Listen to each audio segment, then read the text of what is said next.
Nangyari sa ipinagbubuntis ng aktres, ikinalungkot na marami. Isang malungkot at mabigat na kwento ang muling umantig sa damdamin ng maraming netizen. Matapos magbahagi ang isang aktres na kanyang pinagdadaan ang kaugnay sa kanyang pagbubuntis. Sa social media, ibinahagi niya ang emosyonal na roller coaster na kanyang naranasan. Mula sa saya at excitement hanggang sa biglang lungkot at panghihinayang.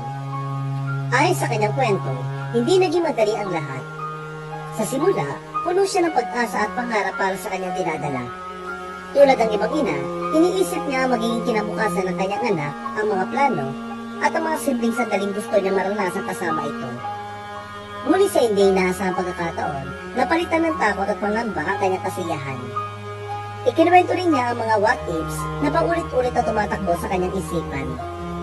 Mga tanong walang kasagutan, mga sana at dapat, na tila ba hindi na niya maibabalik pa ang panahon.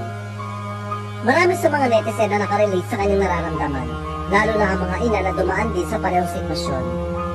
At sa kanyang social media post, dito niya ibinunyag ang masakit na katotohanan. Ang aktres na si Arnie Rose ay nawala ng kanyang ipinagbubuntis.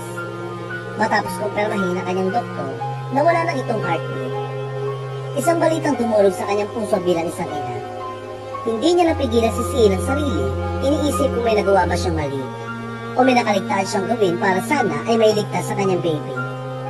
Ayon pa sa kanya, naisip niyang baka kung mas maaga siya nagpa-check up o kung mas inuna niya ang kanyang kalusugan ay iba sana ang naging resulta.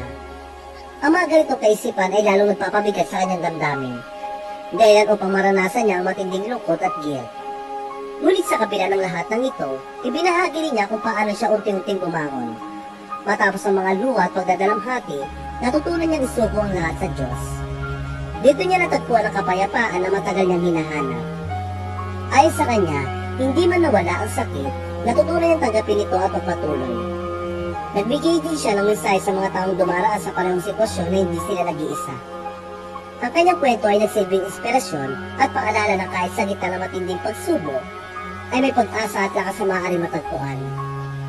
Sa uli, para sa ilan ang kanyang karanasan ay hindi lamang kwento ng pagkawala, kundi kwento rin ng pananampalataya, pagtanggap at muling pagbangon.